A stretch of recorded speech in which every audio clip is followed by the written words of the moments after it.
118-87. You surprised? I was a bit surprised. I expected the game to be more competitive. I thought it was more lopsided than even the final score indicated to some degree.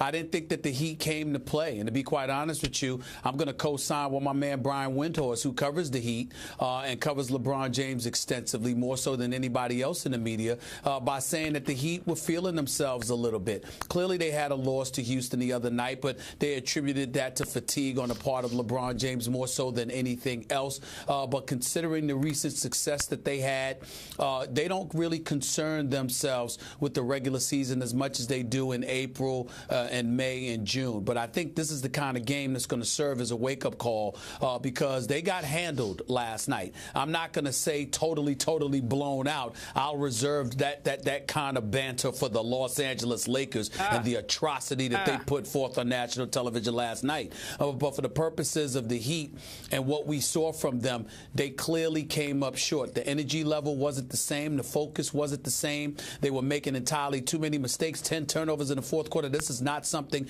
that the Miami Heat are known to be associated with. It reminds me of what they did to some degree against the Oklahoma City Thunder when Oklahoma City came to their house and forced 21 turnovers or what have you. But again, LeBron James and the Miami Heat, Chris Bosh came to play. Dwayne Wade could have played better. LeBron definitely could have played better. They were -10 with him on the floor. I was kind of surprised by that. And Tim Duncan seems to have an attitude from not being selected to the All-Star festivities. Not that that really is the case. Not that that's really that important to him. But he seems to be hell-bent on sending a message, whether it's that or losing in the finals last year, whatever the case may be. They seem to be more mission-minded than the Miami Heat are right now. That doesn't mean it's going to last, but that's clearly the way it appeared last night.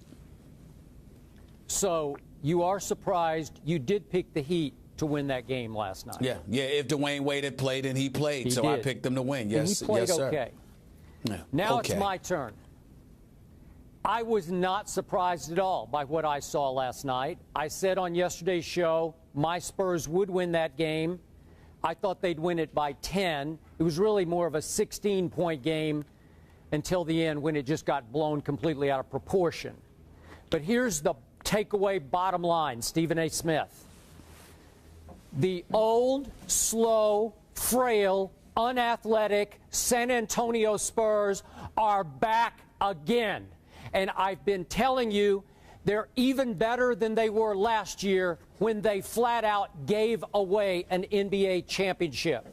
As I also told you yesterday, and as the Spurs reiterated after the game last night's game against the Heat on the TNT national stage was huge for this Spurs team because only now are they finally healthy, completely healthy for the first time all year. And it was crucial to their psyche on national TV to deliver their first impressive victory against an elite team. And did they ever rise to that occasion last night? They threw a knockout punch at the Heat in the first quarter, as you know, 37-22. And for once, really the first time all year, against a top team, they closed the deal with a flourish in the fourth quarter, which was 29-13. The Heat turned it over 9 times in the fourth quarter, thanks in large part to a Kawhi Leonard who had 5 total steals for the game and completely disrupted and discombobulated the Miami Heat offense. Last night, trust me, on that stage against those Spurs at home, nobody would have beaten them in the NBA. Not the Oklahoma City Thunder, not the red-hot Houston Rockets, which brings me to my man LeBron James. Also allow me to tell you, Stephen A. Smith, after a month of complimenting LeBron James, who has played at a phenomenally high level because I think he was angry about getting left out of the MVP conversation before the All-Star break, I cannot tell a lie about what I saw from LeBron last night. Kawhi Leonard, all of 22 years of age, so frustrated LeBron James that he threw in the towel with 1 minute and 44 seconds left in that game. And check this out, I was disappointed, Stephen A. He committed an intentional foul to stop play so he could take himself out of the basketball game. I thought that was beneath his 4-time MVP, 2-time championship dignity. But again, he got so frustrated midway through the first quarter that he ripped off his mask and said, I can't take it anymore because I'm having a tough shooting night. He was 1 for 11, as you know, outside the paint, 0 for 3 from 3. And he said, I'm going without a mask that he was supposed to wear for the next 2 weeks. And then later in the game, he had a couple of charging fouls called on him. He got incredibly frustrated. Kawhi was all over him as he's getting a little bigger and a little stronger, a little less tentative than he was last year. He is so long and so quick that I don't think anybody bothers LeBron any more than Kawhi Leonard does.